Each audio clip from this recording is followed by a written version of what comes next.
Before we start our lesson for today, may I request everyone to stand up and let's pray. Repeat after me. Angel of God, my guardian dear, to whom God's love, commits me here. Ever this day, be at my side, to light and guard, to rule and guide. Amen. Good afternoon, mathematicians. Good afternoon, teacher. How are you today? Are you feeling good? You are all good, teacher. It's nice to hear that. You may now take your seat. Before we start our lesson, let's check your attendance first. If you are present, say Angels. And if your classmate is absent, say Sai. Is that clear? Yes, teacher. Mana Ian Vincent. Sai. Eclarino Joanna Patricia. Angel. Eclarino Lori Angel. Angel. Thank you. Now, let's move on to the classroom rules. I have here 5 classroom rules. First is be prepared for class. If you are going to school, what are the things that you need to pack in your bag? Notebook. Very good. Notebook. The second classroom rules is listen carefully. You need to listen carefully to your teacher for you to understand what is the topic that they tackled. Third is raise your right hand if you want to answer. Don't say, teacher, I want to answer. Just raise your right hand. Fourth, keep quiet. Don't talk to your seatmate while your teacher discussing in front. And last, follow the direction. For you to answer all the questions of your teacher, just follow and read carefully the directions.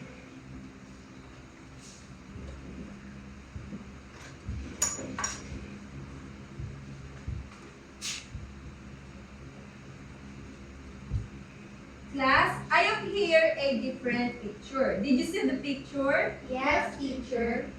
Now, all you have to do is pick one picture, name it, and identify if it is triangular in shape. Raise your right hand if you want to answer. Yes, teacher. Yes, Laurie.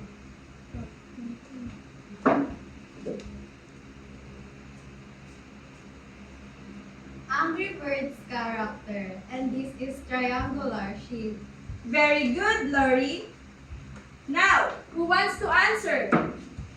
Yes, Patricia. It is but it's not triangular shape. Very good. And this is? Circle. Very good. Now, who wants to answer? Yes, Laurie. Ice cream, teacher, and the cone is triangular shape. Very good. This is triangular in shape because of the cone. Now, the fourth picture, who wants to answer? Yes, Patricia. It is a piece of pizza and it is triangular shape. Very good. And it looks delicious, right, children? Yes, teacher. And now, the fifth picture, who wants to pick? Yes, Laurie.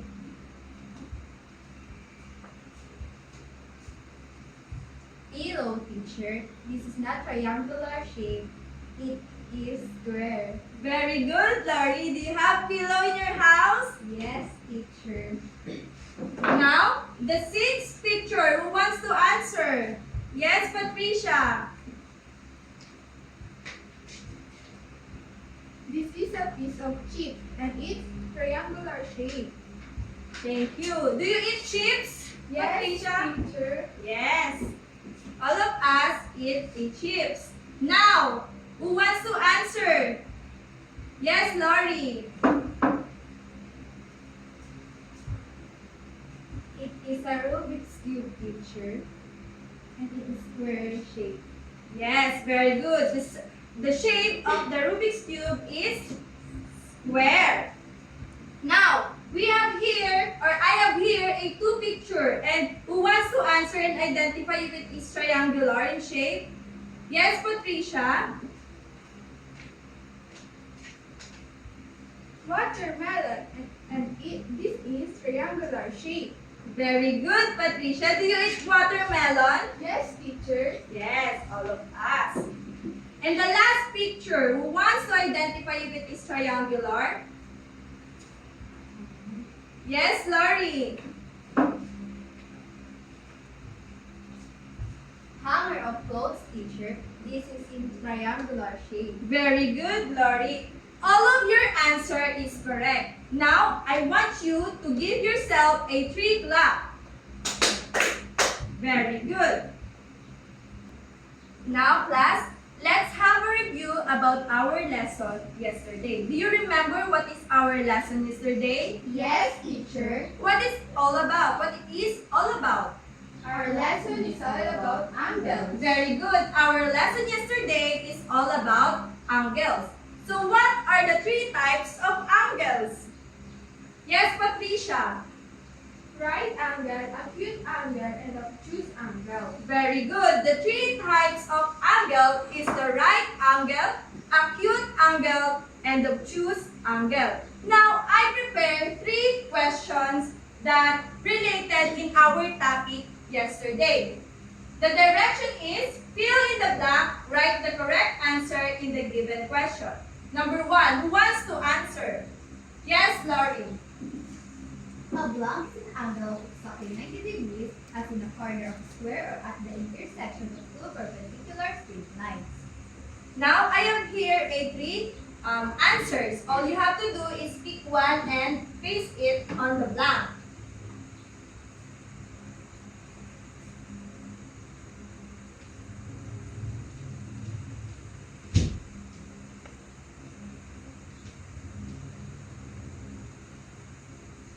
Very good, Angel. Now, the second one, who wants to answer? Yes, Patricia. Is the smaller angle. It is more than 90 degrees and less than 180 degrees. The smaller angle is an blank, but the larger angle is a reflex angle. What is your answer? Obtuse angle. Okay, paste it on the blank.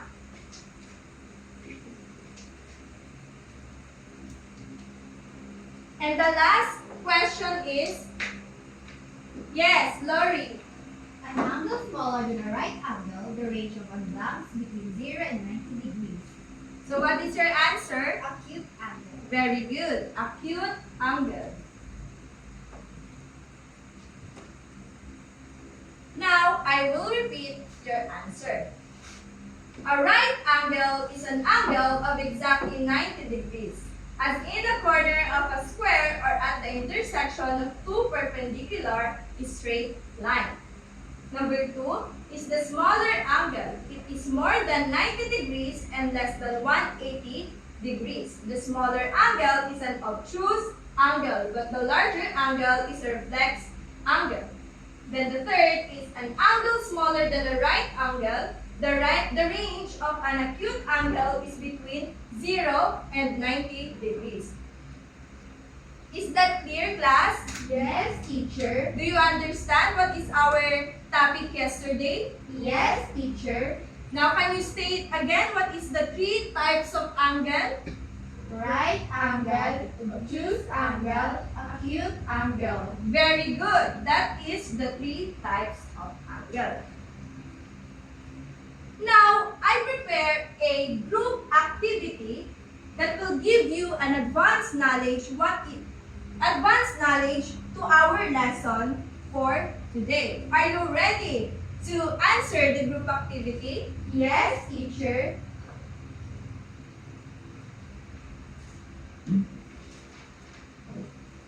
So, the title of our group activity is all about, can you read it all together?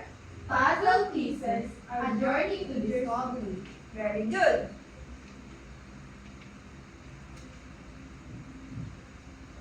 The title of our activity is Puzzle pieces, a journey to discovery. And the direction of this activity is, read it all together. A symbol of fragmented picture, show it to the class and the assigned leader explain what the picture is all about. Yes, the direction is assemble the fragmented picture, show it in the class, and the assigned leader explain what the picture is all about.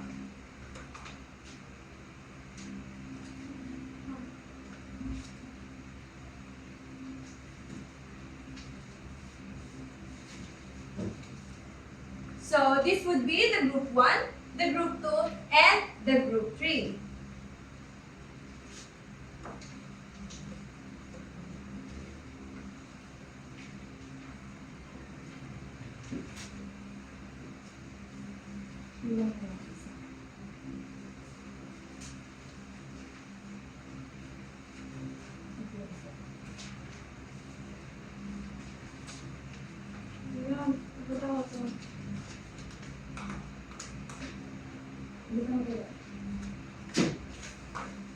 I will give you 5 minutes to finish your activity.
Are you class finished the task? Not yet, teacher.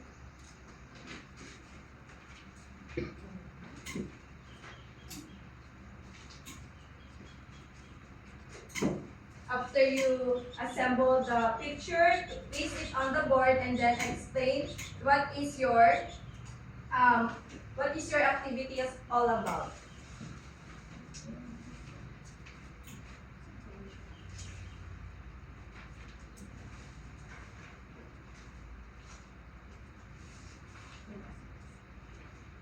Are you class done? Yes, teacher. Who are the group 1? Okay, Lori, can you show it to the class what is your finished task or finished product? And explain it in front of your classmates.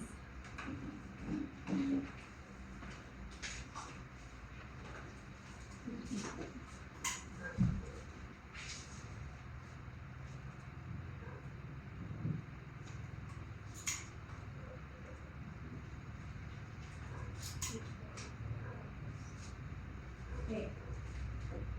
These are our finished tasks. And we observe that this has an equal side. Yes, very good. Thank you, Lori. Based on group 1, the triangle that they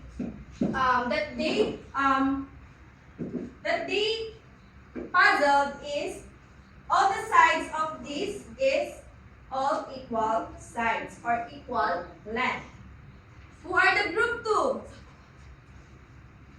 Me, teacher. Place it on the board.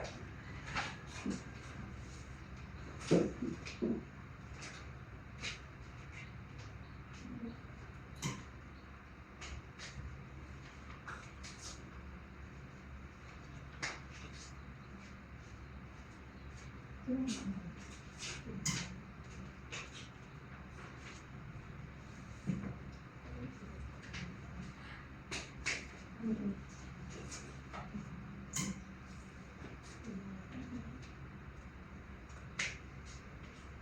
can you explain it to your classmate? What is your finished product? This is our finished product. And we observe that this puzzle is, this triangular puzzle is not equal by side. Yes. Thank you, Patricia. As you can see, the two sides of this triangular shape is equal in length, and the other side is not equal altogether. And the last group, can you paste it on the board?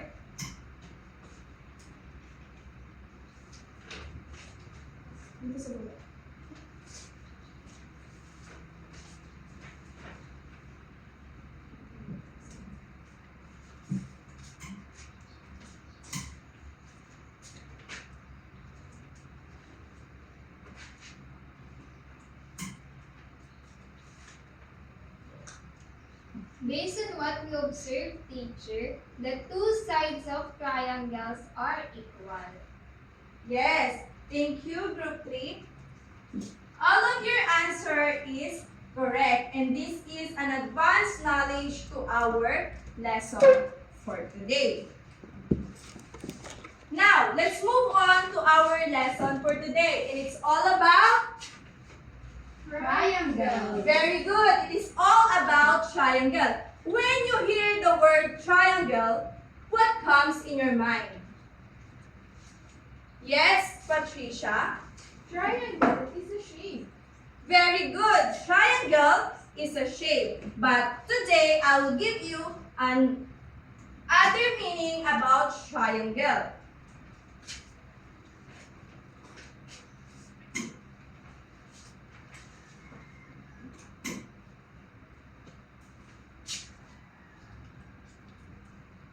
Triangle. Triangle, any three-sided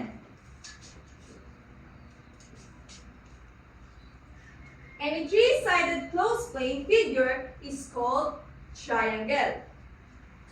Okay, now I have here 8 types of triangle. Classified by sides and classified by angles. But first, let us identify what are the classified by sides. First is can you read it? Equilateral triangle. Very good. Equilateral triangle is a triangle in which the 3 sides are equal. Now, take a look at the picture. What can you observe at the picture? They are equal. Yes, very good. All the sides of the triangle is equal in length. They have 60 degrees in all sides. Now, let's have the second types of triangle. Can you read it all together? Isosceles triangle. Yes, the second one is the isosceles triangle. Isosceles triangle is a triangle with at least 2 sides are equal. As you observe at the picture, the side of this is not equal in size, but the side of the bottom have an equal in size. Now, let's move on to the third classified sides of the triangle.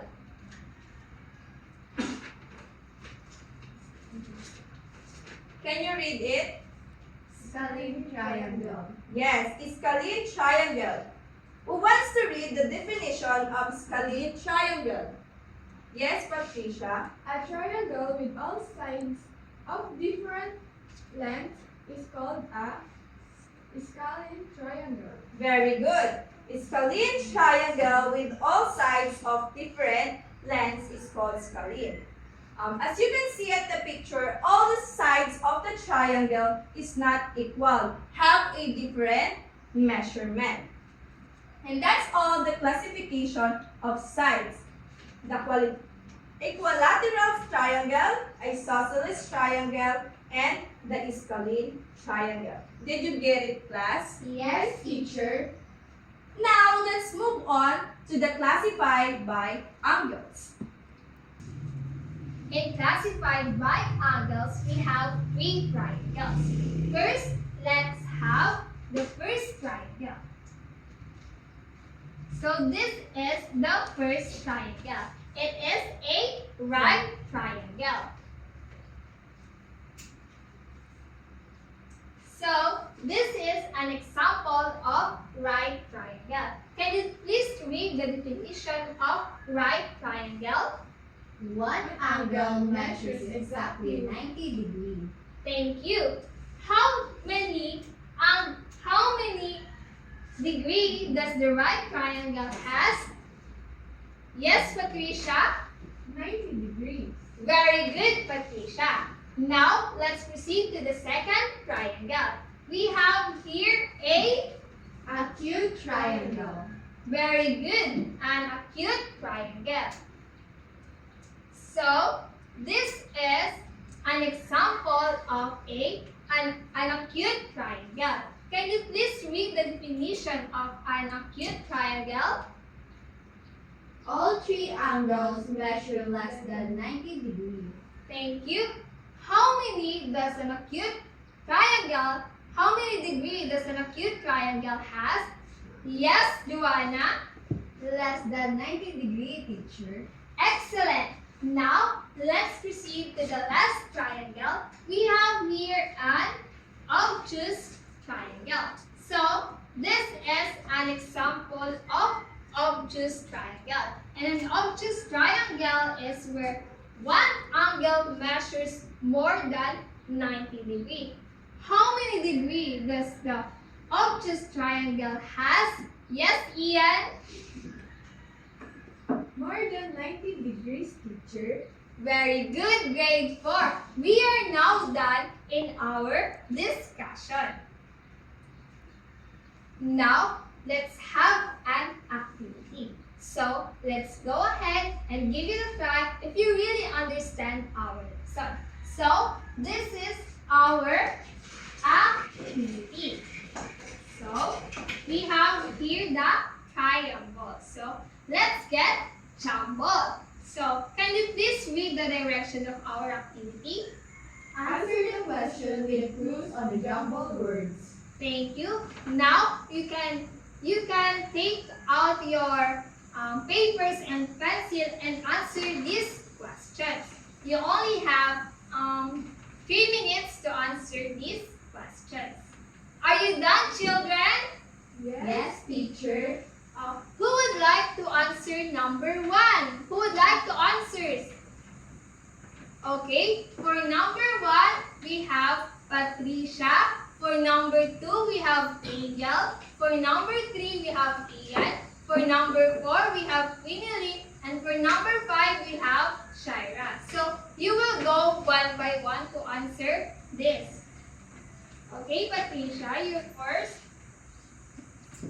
After answering this, can you please read it aloud?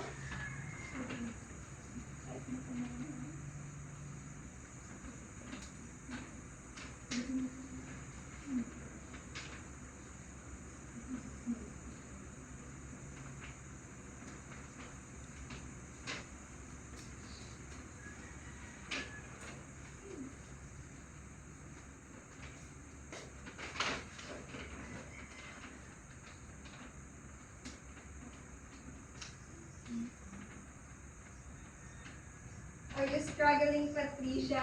Yes, teacher. Okay, let me help you. But you are the one who are going to make it right.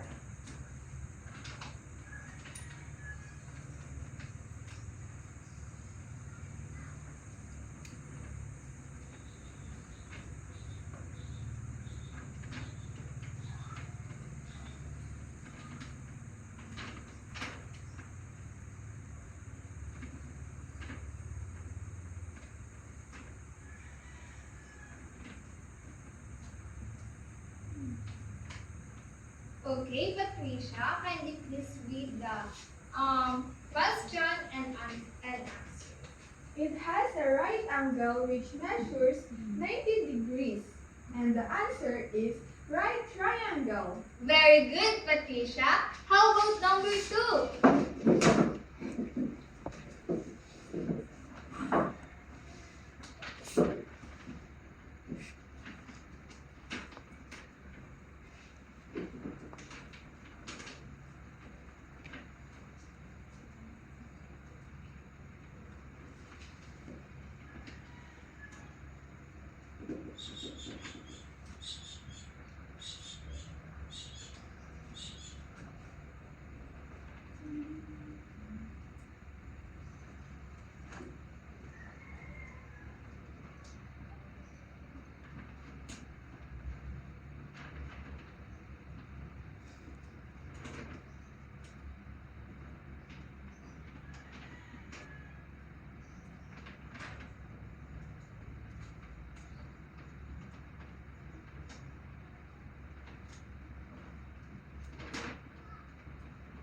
Okay, Angel, can you please read the question and answer?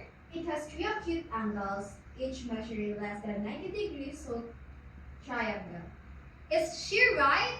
Yes, teacher. Of course, she is right. Very good, Angel. How about number 3? The one I have called?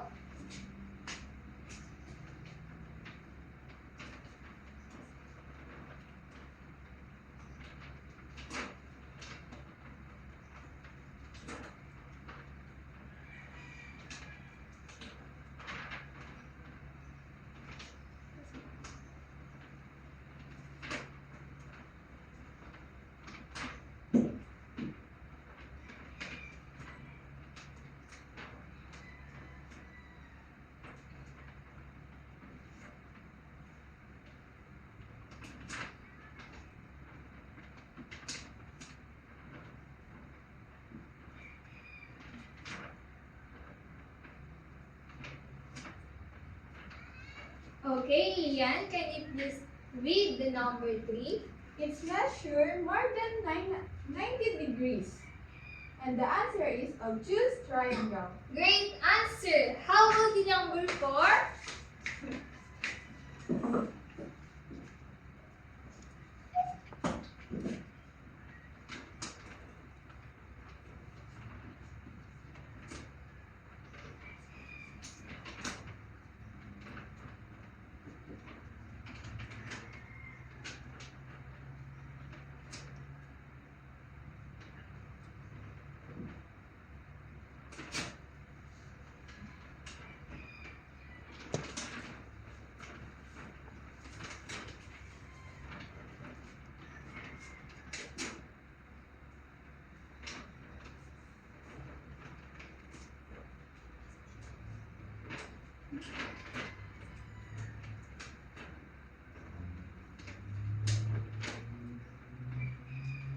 Looks like you already know our lesson today, class, huh?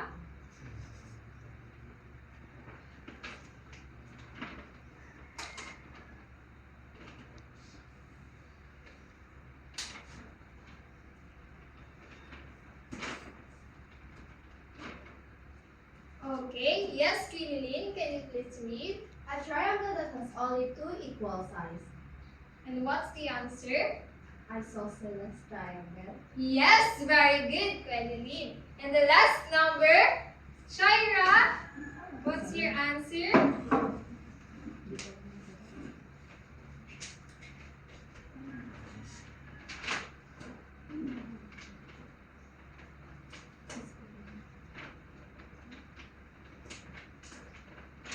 Okay, I will go around and check if it's your answer all right. Looks like everyone got the right answer.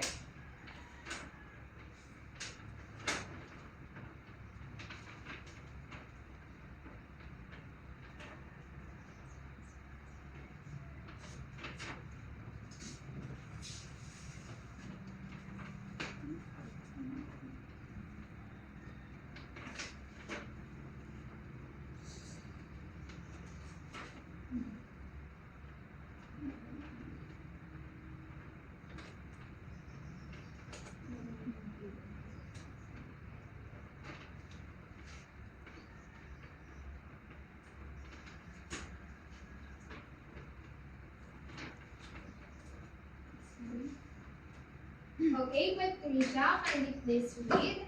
A triangle that has no equal side. And the answer is screen triangle. Great answer, Patricia. Looks like everyone got the right answer. Now, let us proceed to our next activity where all you have to do is to have a cooperation. Are you ready, class? Yes, teacher. Before we start, listen to my song direction. So, are you ready to hear my voice? Yes, teacher. Okay. Ako ay may tanong na inihanda. Kayo ay tumayo kapag ito'y tama. Kayo ay umupo kapag mali naman. Tapos kaalaman natin ay lalawa.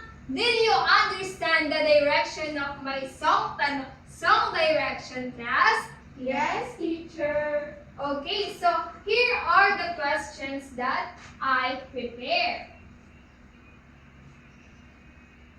So in number 1, an obtuse triangle has a right angle which measures more than 90 degrees. So what's the answer, class? Okay, very good.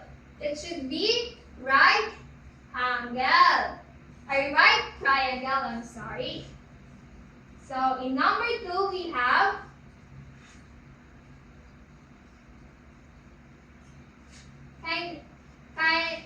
please read, everyone. Right triangle has 3 acute angles, each measuring less than 90 degrees. So what's the answer? Okay, very good. Now let's proceed to number 3.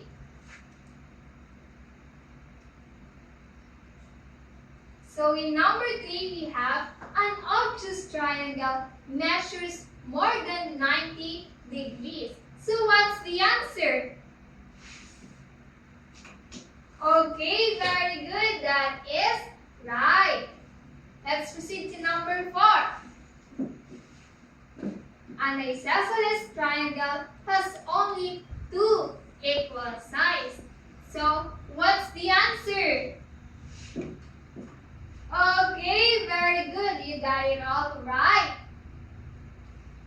For number 5, can you please read? An equilateral triangle that has no equal sides. So what's the answer, everyone? Okay, very good. In number 6, we have an equilateral triangle has 3 equal sides. So what's the answer? Okay, looks like everyone got all the right answers. So excellent, grade 4.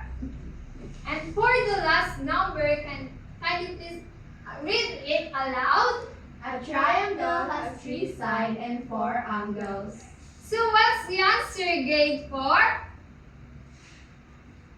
Okay, okay, that is right. You all did great. Good job. Please, everyone, please stand up and give yourself the ang galing clap. Alam niyo ba ang galing clap? No, teacher. Okay, I will do it first and then you will follow, ha? So, ang galing, ang galing, ang galing, galing, galing. This is what you all have to do. And I will do like this. Okay, did you follow? Yes, teacher. Okay, in 1, 2, 3. Ang galing, ang galing, ang galing, galing, galing. Thank you for the cooperation, grade 4. You all did great. You may now take your seats. So we are now done in our discussion and you have learned a lot. So now, before we end our lesson for today, let's have an activity. So we have here a 2 activity. So this is the first activity. And this is the second activity. Can you please read the direction in your first activity? Identify the following types of triangles. Write the answer on the space provided. So bring out your pencil and ballpen, class. And I will give you your activity sheet. So you're on only have 10 minutes to answer. So this is your activity sheets.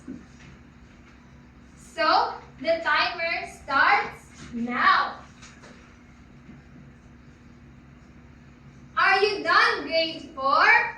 Yes, teacher. Okay, can you pass forward those activity sheets in front?